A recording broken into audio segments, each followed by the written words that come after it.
I don't know whether this was an immature impulsive act or done on purpose to look संस्कारी on camera.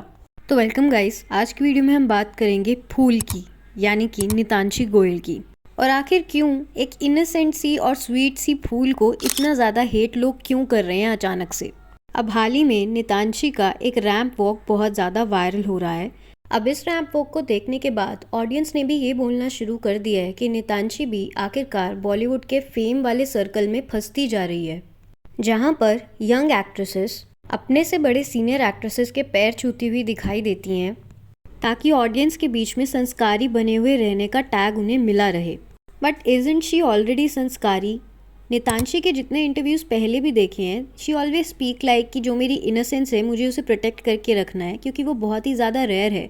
तो वो संस्कारी तो है ही, लेकिन जब आप एक प्रोफेशनल वॉक करते हैं, रैंप वॉक करते हैं, तो ऑडियंस आपसे ये एक्सपेक्ट करती है, चाहे आप एक्टर ही क्यों ना हो, लेकिन आपका काम वहाँ पर मॉडलिंग करने का है, ना कि रैंप वॉक के बीच में ही किसी से हाय हेलो करने का या फिर किसी के पैर छूने का कोई मतलब ही नहीं बनता है। अब अगर बात करें तो नितांशी वॉज बॉर्न इन 2007 इन नोएडा।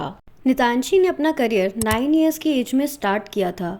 उनकी डेब्यू फिल्म थी विक्की डॉनर और उनका डेब्यू टीवी सीरियल था मन में विश्वास है। उसके बाद उन्होंने कई सारे टीवी सीरियल्स और भी किए, जैसे कर्णफलदाता शनिदेव, थपकी प्यार की, इश्कबाज, डायन, पेशवा बाजीराव जैसे कई सीरियल्स में काम किया था। और इससे पहले अपनी जर्नी स्टार्ट की थी एज अ चाइल्ड मॉडल और पैंटालून्स मिस फैशन आइकॉन का अवार्ड भी जीता था 2015 में। और उसके बाद Nitanshi majority of the times reels बनाती थी इंस्टाग्राम पे।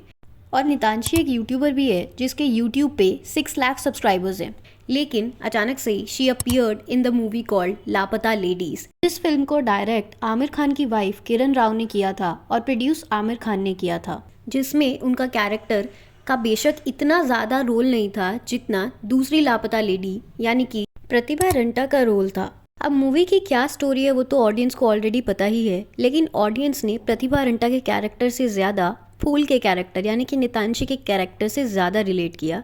इसी वजह से उन्हें आईफा में बेस्ट एक्टर्स का अवार्ड भी मिला। और वहाँ पे भी नितांशी ने जैसी स्पीच दी थी उसकी भी लोगों ने काफ़ी ज़्यादा तारीफ़ की थी। Just probably start crying at this point because I was literally not expecting this. Thank you so much, Aifa. Karan Johar sir is here on stage, and so many people. I'm trying to find my mama in the audience. मैं बस सबसे यही कहना चाहूँगी, please बड़े सपने देखिएगा, बड़े सपने ज़रूर पूरे होते हैं।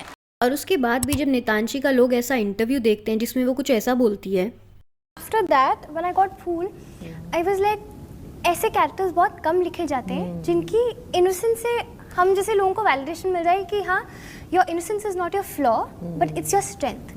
Because usually people are like they will dismiss you because you can't be taken seriously. They like innocent है तो ये लड़की सीखेगी अभी धीरे धीरे, but I want to protect that because it's very rare and it's a form of authenticity. It's not a flaw, it's just that you being true to yourself regardless of any judgement. तो ऐसे में लोग काफ़ी ज़्यादा questions raise कर रहे हैं कि जिस तरीके के वर्डिंग्स नितांशी यूज़ करती है अपने इंटरव्यूज़ में और जैसा उनका फूल का कैरेक्टर भी था, तो बेसिकली ऑडियंस उनको सिर्फ एक इनोसेंस वाले तरीके से ही रिलेट कर पाती है। और अचानक से एक ऐसा रैंप वॉक लोगों को देखने को मिलता है जहाँ पे प्रोफेशनलिज्म का कोई नामो निशान ही नहीं है। जिसके बाद अब ऑडियंस ने ये बोलना शुरू कर दिया है कि शोबिज़ इंडस्ट्री में आने के बाद, यानी कि बॉलीवुड इंडस्ट्री में आने के बाद, सब लोग कैमरे के सामने कैसे अच्छा इंसान बना जाए उसके पीछे भागने में फोकस कर देते हैं। अब हाल ही में एक और रैंप वॉक बहुत ज़्यादा चर्चे में था, वो था जानवी कपूर का रैंप वॉक, जिसके बाद जानवी कपूर को बहुत ज़्यादा ट्रोलिंग का सामना करना पड़ा था, क्योंकि जो मॉडल उनके पीछे चल रही थी उसकी रैंप वॉक ज़्यादा अच्छी थी एज़ कम्पेरिजन टू जानवी।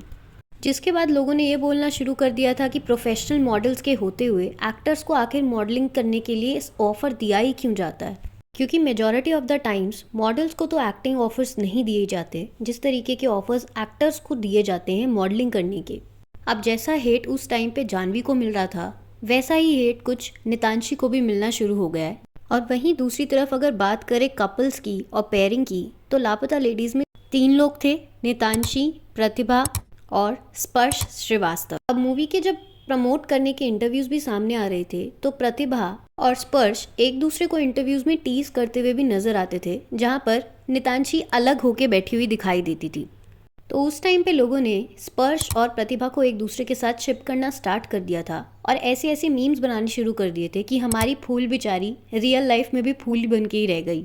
लेकिन रिसेंटली एक और क्लिपिंग बहुत ज़्यादा वायरल चल रही है जहाँ पे नितांशी एक इवेंट में गई थी और वहाँ पे अभय वर्मा भी उनके साथ थे। तो लोगों ने इन दोनों को आपस में शिप करना स्टार्ट कर दिया। अब जो लोग भी अभय वर्मा को नहीं जानते, उनकी डेब्यू मूवी थी मुंजिया शर्वरी के ऑपोजिट। अब बात करें इनकी शिपिंग की तो क्योंकि जिस तरीके से अभय नितांशी की ड्रेस को फिक्स कर रहे थे और दोनों साथ में बहुत ही क्यूट लग रहे हैं, ऐसा ऑडियंस बोल रही है। अब हैं तो दोनों आउटसाइडर्स ही, और जब हम आउटसाइडर्स की बात करते हैं तो उनकी एक एक गलती बहुत ही भारी पड़ सकती है उन्हें उनके नेक्स्ट अपॉर्चुनिटी मिलने के लिए फिल्म इंडस्ट्री में।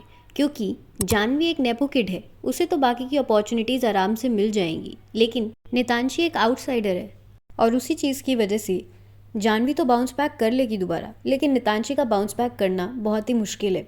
क्योंकि जब जानवी की रैंप वॉक का इंसिडेंट हुआ था तो जानवी की पीआर टीम ने जिस तरीके का पीआर किया था इंस्टाग्राम पे, जानवी के इंटरव्यू क्लिपिंग्स दोबारा से इंस्टाग्राम पे दिखने शुरू हो गए थे जिसमें वो अच्छा बोल रही थी। वैसा तरीके का पीआर शायद नितांशी की पीआर टीम नहीं कर पाएगी। और इंडस्ट्री में तो वैसे भी जिसका जितना ज़्यादा पीआर गेम स्ट्रॉन्ग, उतना ही इंडस्ट्री में आप रेलिवेंट रह सकते हैं, और जिसके जितने ज़्यादा कपल रिलेशनशिप्स, उतना ही ज़्यादा लोग उनके बारे में और भी जानना चाहते हैं। फिलहाल बात करें इस रैप वॉक की तो इसमें सबसे पहले नितांशी जाती है सुष्मिता सेन को हेलो करने। उसके बाद फिर से जब उन्हें हेमा मालिनी बैठी हुई दिखती हैं ऑडियंस में तो उनके पास जाती हैं, नमस्ते करती हैं और उनके पैर छूती हैं, जो लोगों को बहुत ज़्यादा वियर्ड लगा और अनप्रोफेशनल लगा, जिस पे सोशल मीडिया पे लोगों ने ये सब बातें करनी शुरू कर दी। I don't know whether this was an immature impulsive act or done on purpose to look sanskari on camera. Either way, it's quite unprofessional of her to do this. Feels weird. The designer has signed her to showcase the costume design. She should just do what she's getting paid for. Walk the ramp and buck up. There's enough time after the show to socialize with the guests. Doing all this feels so cringe. I mean, if you are walking the ramp, at least do it properly and professionally. What was the need to do all that right there? She could have easily done it backstage later. But no, they just had to show how sanskari they are. Right there on the ramp. Ridiculous. There's absolutely no sense of professionalism. I completely appreciate the respect this girl has for seniors, her morals, but ramp walk has some professional ethics. You can not only touch her feet, do Shashtang Namaskar, drink canned water, but after ramp walk, it's high time we as audience start appreciating models more and discourage attention seeking behavior from actors. अब इस पूरी controversy पे आपके क्या opinions हैं? क्या नितांशी को सच में इतना ज़्यादा हेट मिलना चाहिए? Do comment and subscribe the channel for more gossips.